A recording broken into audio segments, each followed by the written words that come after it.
Hi, I'm Cath. I'm a probation officer based here in Folkestone. During the lockdown, we continued to work. There were people still coming out of prison, people still going into prison, and obviously those people still needed to be managed.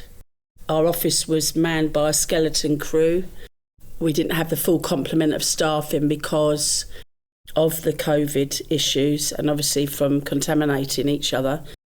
So we had a rota where there was only 3 or 4 of us in the office, one receptionist, and then we would see the clients as necessary. Depending on the risks of the clients, obviously we saw some of them weekly, some of them we did door stops, some we did video links, and some we just phoned. Because again, obviously everyone was frightened about cross-contaminating everybody. It was a bit of a bleak time because it was unknown what was going on. And obviously you were looking at the figures every day where people were dying, so that was quite frightening, not only to staff but to our clients as well, because obviously a lot of them were in that lockdown and they didn't have any family support, they were on their own. So it was the same for them as it was for us, really. I suppose we were all in the same boat, basically. So that went on for some time, a long time, as we were all aware of.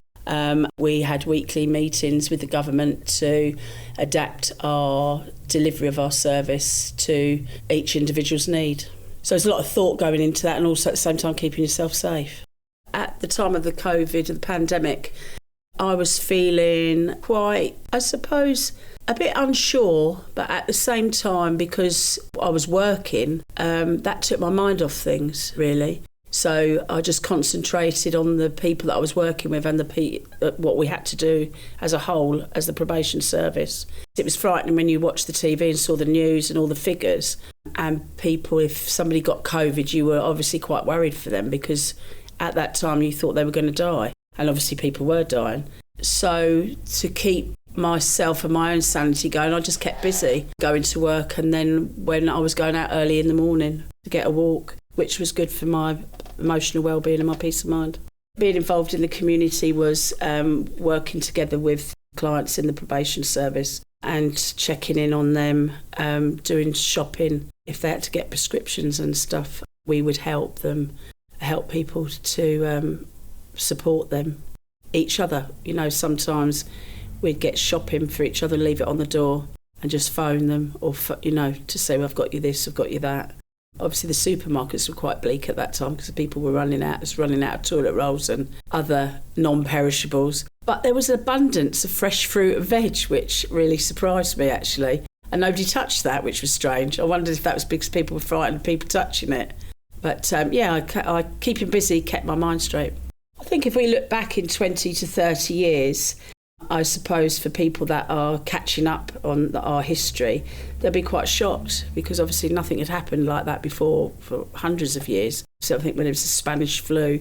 So I expect people will be interested in how we did manage with that, all staying in, not going out, doing things together. I think that sort of families became closer, or some families became more distant because actually they've never spent that much time with each other. So I suppose looking back on it, there will be, I suppose, a lot of research in the sense of how we cut back on waste, how we drew together, did things together, learnt new skills. More people went onto social media, more so than ever before. TikTok took over, everybody was dancing and people were raising money for different charities and people became heroes out of the COVID. So there'd be a lot to look back on, I suppose, yeah. For me to think if I changed through that pandemic time, I would say I'm still the same person. My only frustration was my dad lives in Spain, I couldn't go and see him. So I was worried that he might die and I wouldn't see him. So that was difficult.